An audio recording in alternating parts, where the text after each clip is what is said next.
Hi everyone, मैं नवीन पाठक और मैं आपका स्वागत करता हूं आपके अपने YouTube channel advance learner institute पे। आज हम लोग जो है अकाउंटिंग फॉर पार्टनरशिप फॉर्म्स या आप ऐसे कह लीजिए फंडामेंटल ऑफ पार्टनरशिप अकाउंटिंग के 5वें लेक्चर के साथ ठीक है उपस्थित हैं।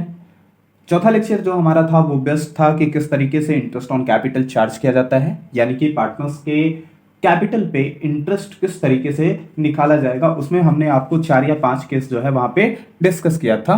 ठीक है, आज हम लोग जो बात करने वाले हैं आज के लेक्चर में वो है पार्टनर्स कमीशन। ठीक है, पार्टनर्स कमीशन किस तरीके से चार्ज करेंगे और इंटरेस्ट ऑन ड्राइंग किस तरीके से चार्ज किया जाएगा। ठीक है, इंटरेस्ट ऑन ड्राइंग में कौन कौन से केसेस हो सकती हैं और पार्टनर्स कमीशन में कौन कौन से केसेस हो सकते हैं, जिसके अकॉर्डिंग हमें जो है पार्टनर्स कमीशन और इंटरेस्ट ऑन ड्राइंग कैलकुलेट करना होगा। हमारे जो बड़े क्वेश्चन होंगे उनमें ये सारी चीज़ें आपको मिलेंगी, वो करना पड़ेगा। तो चलिए बिना किसी देरी के आज का लेक्चर शुरू करते हैं। ठीक है, आप ध्यान से इस लेक्चर को देखें, वीडियो को बिल्कुल भी स्किप ना करें। मैं आपको गारंटी दिलाता हूं कि आपको आज का टॉपिक मैं इतने अच्छे से एक्सप्लेन करने वाला हूं कि यूं आप चुटकियों बस में जो है बड़े बड़े क्वेश्चन जो है आप सॉल्व कर पाएंगे। ठीक है, आगे के लेक्चर हमारे और भी जो लेक्चर आएंगे उसमें जो भी आपके टॉपिक छूट रहे हैं, जैसे पास्ट एडजस्टमेंट हो गया, पार्टनर्स कैपिटल अकाउंट या करेंट अकाउंट कैसे बनेगा, ये सारी चीजें मैं आपको वहां पे डिस्कस करूंगा।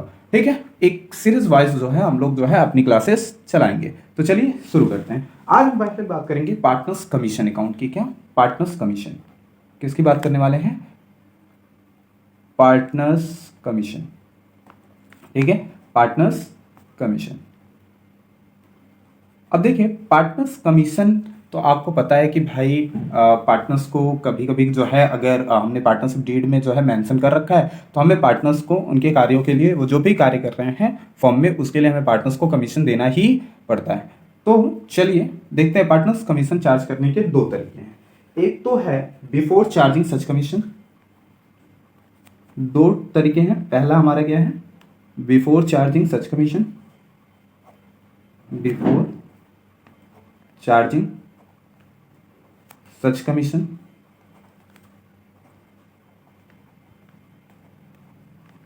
ठीक है, पहला तरीका हमारा क्या है? Before charging such commission. और दूसरा तरीका हमारा क्या है? दूसरा जो तरीका है उसको हम लोग बोलते हैं आफ्टर चार्जिंग सच कमीशन। क्या बोलते हैं बेटा लोग? After charging such commission. Okay बच्चों, ठीक है। अब देखो दोनों चीजें हैं क्या, इन दोनों चीजों का मतलब क्या है। पहला तो before charging such commission, after charging such commission. तो देखो बिफोर चार्जिंग सच कमीशन की बात करें तो बिफोर चार्जिंग सच कमीशन निकालने के लिए फॉर्मूला होता है net profit into rate by 100। ठीक है, बिफोर चार्जिंग सच कमीशन में आपको क्या ध्यान रखना है? Net profit into rate by 100, यानी कि जो भी कंपनी का नेट प्रॉफिट है और जो भी आपने रेट जो है फिक्स कर रखा है। देखो छोटे जो क्वेश्चन होते हैं उसमें सीधा कह दिया जाता है कि पार्टनर्स को 12,000 पर एनम या जो है 20,000 पर एनम या ऐसे जो है आपको अमाउंट दे देता है। लेकिन कभी कभी ऐसा होता है कि क्वेश्चन में कह देगा कि पार्टनर्स का जो कमीशन है वो है बिफोर चार्जिंग सच कमीशन के, ठीक है, आधार पे, और उसका जो रेट गिवन है बच्चा लोग वो है, ठीक है, कितना? ठीक है, जो भी रेट 5%, 10%, 15% वो आपको गिवन रखेगा। तो बिफोर चार्जिंग सच कमीशन अगर लिखा है तो net profit into rate by 100। ठीक है, अच्छा अगर कुछ भी नहीं लिखा, ठीक है, तो भी आप क्या लगाएंगे? Before charging such commission. ठीक है, आफ्टर चार्जिंग सच कमीशन का मतलब क्या होता है? ठीक है, आफ्टर चार्जिंग सच कमीशन का मतलब होता है net profit into rate upon 100 plus rate. ठीक है, क्या? Net profit into rate upon 100 plus rate. After charging such commission का मतलब क्या है कि पार्टनर्स का कमीशन निकाल करके नेट प्रॉफिट से उनका कमीशन माइनस कर दीजिए, फिर जो है गिवन रेट के हिसाब से आपको निकालना है। ठीक है, तो बात समझ में नहीं आई? ठीक है, चलिए एग्जांपल लेते हैं। मान लीजिए कि एक हम एग्जांपल ले लेते हैं। ए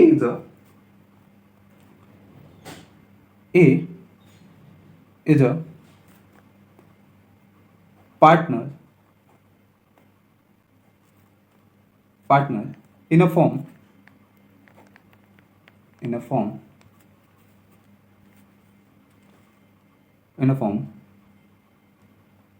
ठीक है, A is a partner in a form. ठीक है, देखिए आपको दिख रहा है, A is a partner in a firm is entitled to receive the commission of 10% is entitled to get a commission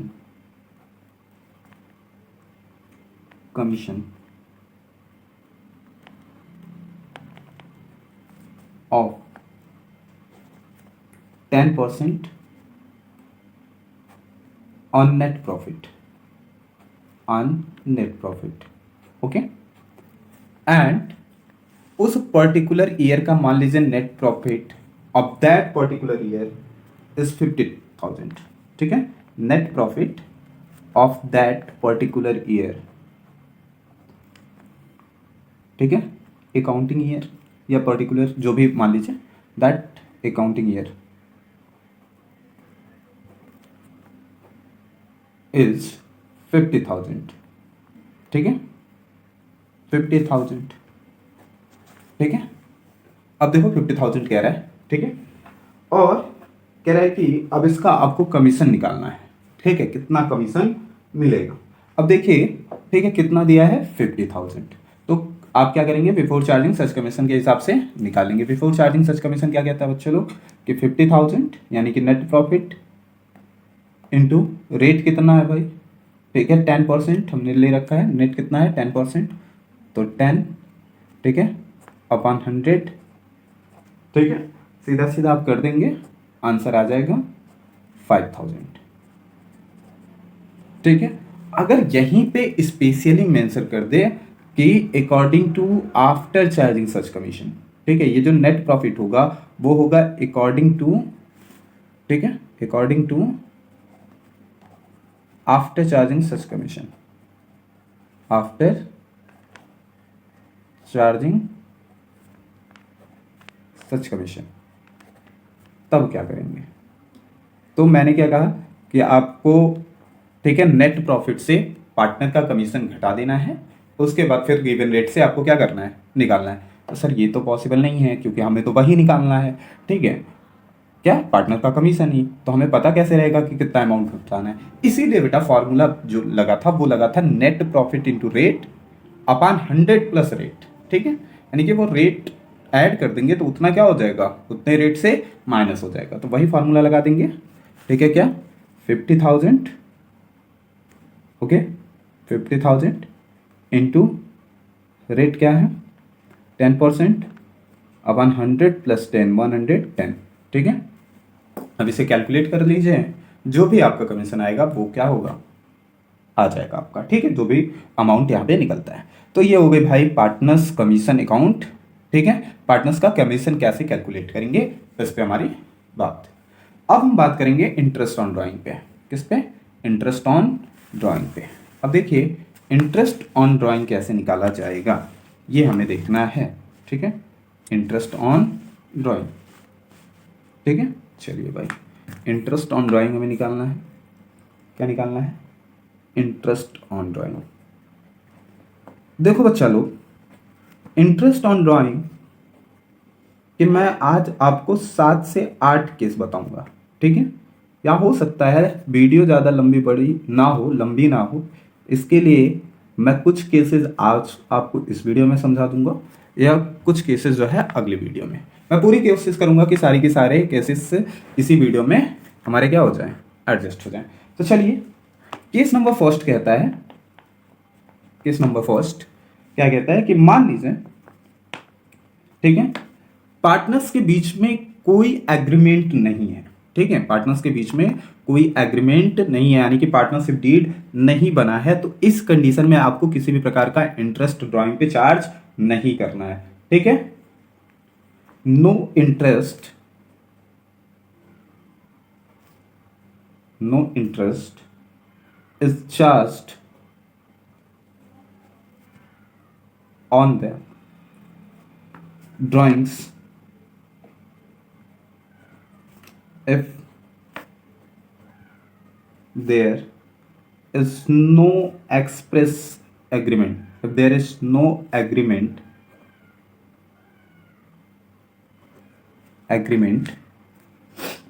ठीक है, बिटवीन द पार्टनर्स या एमंग द पार्टनर्स। ठीक है, तो अगर पार्टनर्स के बीच में कोई एग्रीमेंट नहीं है, ठीक है, तो आपको जो है किसी भी प्रकार का इंटरेस्ट चार्ज नहीं करना है। कोई भी पार्टनर्स मांगता रहे, आपको कंपनी नहीं ले सकती इंटरेस्ट ड्राइंग पे। ठीक है, आपको हमेशा याद रखना है। ठीक है, क्लियर है। चलिए, तो केस नंबर 4 समझ में आ गया कि अगर क्वेश्चन में कह दिया कि यहाँ पे कोई उनके बीच में पार्टनरशिप डीड नहीं है तो आप इंटरेस्ट नहीं चार्ज करेंगे। ठीक है, केस नंबर 2। केस नंबर 2 क्या कहता है बच्चा लोग, वो देखिए। केस सेकंड हमसे कहता है, ठीक है, कि अगर कोई डेट दिया है, ठीक है, कोई डेट गिवन है, ठीक है, मान लीजिए, ठीक है, when date of withdraw is given, when date of withdraw is given, ठीक है, अगर डेट ऑफ विड्रॉ दिया है, ठीक है, if date of withdraw is given, उस कंडीशन में क्या करोगे भाई, अगर डेट ऑफ विड्रॉ दिया है तब आप क्या करेंगे, तो जो आप इंटरेस्ट ऑन ड्राइंग कैलकुलेट करेंगे वो अकॉर्डिंगली टू डेट होगा। Then interest on drawing, interest on drawings charged accordingly to date, ठीक है, उस डेट से, ठीक है, उस डेट से और जो है फाइनेंशियल ईयर के लास्ट डेट तक। ठीक है, हम क्या करेंगे, वहां से कैलकुलेट करेंगे। मान लीजिए कि कुछ भी दे दिया है कि Raman is withdraw 10,000 for personal use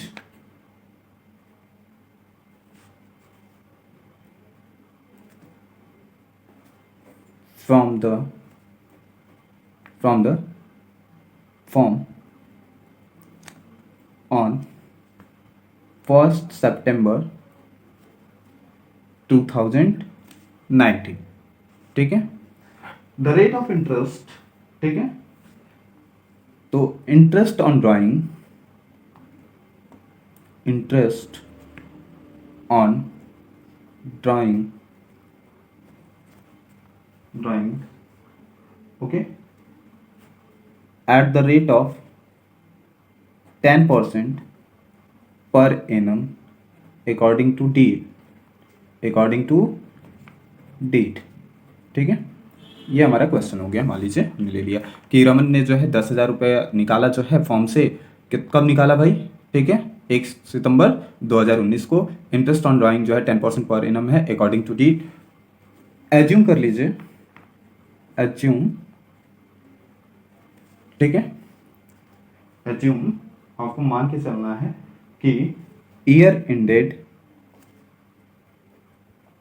31 दिसंबर, ठीक है, 31 दिसंबर, जो साल खत्म हो रहा है वो कब खत्म हो रहा है, 31 दिसंबर को, यानी कि 12 मंथ का 365 डे का पीरियड माना जाता है। तो 12 महीने का जो पीरियड है उसमें वो 31 दिसंबर को खत्म हो रहा है। तो 1 सितंबर 2019 को निकाला है, 31 दिसंबर 2019 को ईयर खत्म होगा। तो देखिए ईयर स्टार्ट कब हुआ होगा, 1 जनवरी से। तो अभी अगर देखिए सितंबर से तो 31 दिसंबर तक कितना दिन हुआ, पूरा सितंबर, पूरा अक्टूबर, पूरा नवंबर और पूरा दिसंबर, 4 महीने। तो हम लिखेंगे 10,000, ठीक है, इंटू 10/100 इंटू 4/12, ठीक है, 0 से 0, 0 से 0 मर गया, ठीक है, यहाँ पे 4 1 जा 4, 4 3 जा 12, ठीक है, और ये हो गया 1,000/3, तो ये आ जाएगा 333.33। ठीक है, क्लियर है, क्लियर है। चलिए भाई, तो इस तरीके से निकाल लेंगे। 2 केस हो गए, ठीक है, अगले केस की तरफ बढ़े। चलिए, केस नंबर 3 क्या कहता है वो देखिए।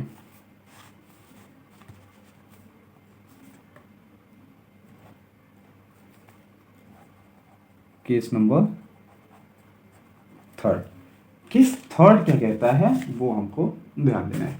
केस नंबर थर्ड कहता है, ठीक है, कि अगर हम अलग अलग टाइम पे अलग अलग अमाउंट निकालते हैं, व्हेन varying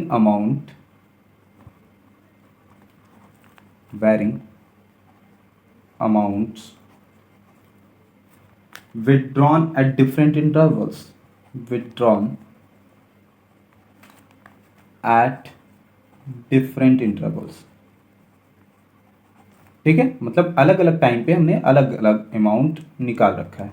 इस कंडीशन में हम क्या करेंगे, मान लीजिए, ठीक है, जनवरी में कुछ अलग निकाला था, फरवरी में कुछ अलग, मार्च में कुछ अलग, अप्रैल में कुछ अलग, मई में कुछ अलग। इस कंडीशन पे आपको अप्लाई करना होता है प्रोडक्ट मेथड। क्या अप्लाई करना होता है, प्रोडक्ट मेथड, ठीक है। तब हम लगाएंगे, ठीक है, इंटरेस्ट इज कैलकुलेटेड, ठीक है, on the basis of product method, ठीक है। देन आपको क्या करना है, इंटरेस्ट कैसे कैलकुलेट करना है, ठीक है, ठीक है, तो ये हो जाएगा, ठीक है, the money withdrawn is multiplied by the product method, ठीक है। Then interest on drawings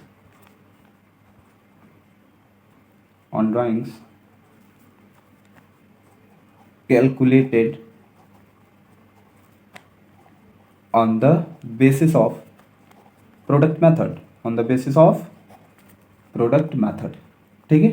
product method पे हम क्या करेंगे, निकालेंगे, ठीक है। जैसे कि मान लीजिए कि ए हमारा एक पार्टनर है, वो जो है निकाल रहा है, तो यहाँ पे डेट दे दिया है, ठीक है, ऐसे समझ लेते हैं कि डेट यहाँ है, ठीक है। यहाँ पे उसने जो अमाउंट विड्रॉ किया है वो दे दिया है, ठीक है, date, withdraw amount, yes, withdraw amount, okay. तो मान लीजिए दे दिया, डेट दे दिया, मान लीजिए कि कभी भी दे दिया कि उसने जो है 1 मई जो है 2019 को इसने निकाला 10,000, कितना, 10,000, ठीक है, मान लीजिए, ठीक है। उसके बाद से मान लीजिए, ठीक है, फिर इसने 1 जून को निकाल लिया, 1 जून 2019 को, ठीक है। इसने फिर 1 जून जो है 2019 को इसने निकाल लिया 20,000 रुपये, ठीक है, कुछ भी मान लो। 1 अगस्त को इसने निकाल लिया जो है, ठीक है, 30,000, ठीक है। और 1 अक्टूबर को इसने निकाल लिया, ठीक है, 40,000। ऐसे जो है मान लीजिए कुछ भी निकाल लाइए, ठीक है, ठीक, या इस पे मान लीजिए 45,000, ठीक है। मान लो अलग अलग अमाउंट अलग अलग टाइम पे इसने निकाला, ठीक है। अब देखो इसके लिए हम क्या करेंगे, प्रोडक्ट मेथड निकालते हैं, ठीक है। तो ये तो हो गया, फिर हम कैलकुलेट करने के लिए यहाँ पे लिख लेंगे मंथ। क्या लिख लेंगे बच्चा लोग, मंथ, ठीक है। तो 1 मई 2019 से, ठीक है, अगर मान लो कि एज्यूम कर लो कि ये जो पीरियड है ये खत्म हो रहा है फाइनेंशियल ईयर में, ठीक है। तो देखो 31 मार्च, 1 अप्रैल से शुरू होता है और 31 मार्च को खत्म होता है, तो अप्रैल मई, तो 1 मई से जो है 31 मार्च तक कितना महीना होगा, 11 मंथ। तो 10,000 इंटू 11, ठीक है। इसी तरीके से यहाँ पे कितना हो जाएगा, 20,000 इंटू 10 मंथ, यहाँ पे कितना हो जाएगा, ठीक है। यहाँ से मान लीजिए अगस्त से सितंबर, अगस्त, सितंबर, अक्टूबर, नवंबर, दिसंबर, जनवरी, फरवरी, मार्च, 8 मंथ, तो 30,000 इंटू 8, ठीक है। और 1 अक्टूबर 2019 को तो कितना मंथ हो जाएगा, 6 मंथ, 45,000 इंटू 6। अब हम निकालेंगे इन सबका प्रोडक्ट, किसका, प्रोडक्ट किसका बच्चा, इसका, ठीक है, मंथ गुणे, ठीक है, अमाउंट, मंथ गुणे अमाउंट, ठीक है। तो यहाँ पे मंथ गुणे अमाउंट हमारा कितना आ जाएगा,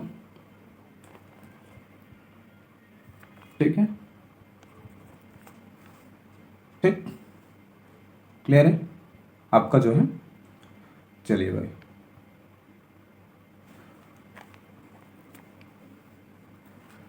क्लियर। उसके बाद से जो है यहाँ से आपका कितना हो जाएगा, 2 लाख, ठीक है, यहाँ से 2,40,000 और यहाँ से कितना हो जाएगा, 0, 0, 0, इसको 0, 2,70,000 ये हो गया। अब इसके लिए हम जो फार्मूला लगाते हैं वो लगाते हैं interest on drawing IOD is equal to, okay, IOD is equal to sum of product into rate, ठीक है, इनटू रेट पाई, ठीक है, 100 इंटू 1/12। जो भी रेट आपको गिवन होगा उस रेट को हम लिख देंगे। मान लीजिए यहाँ रेट था 5%, तो 5%, ठीक है। तो यहाँ से आपका इंटरेस्ट ऑन ड्राइंग आ जाएगा। तो आज हमने जो है लगभग 3 केस डिस्कस कर लिए हैं, 4-5 केस और रहते हैं, उसको मैं आपको अगली वीडियो में कराऊंगा क्योंकि वीडियो ज़्यादा लंबी हो जा रही है, ठीक है। तब तक के लिए ऑल द वेरी बेस्ट, घर पे पढ़ाई करते रहिए। मिलते हैं अगले लेक्चर में, अगले वीडियो में। Bye bye.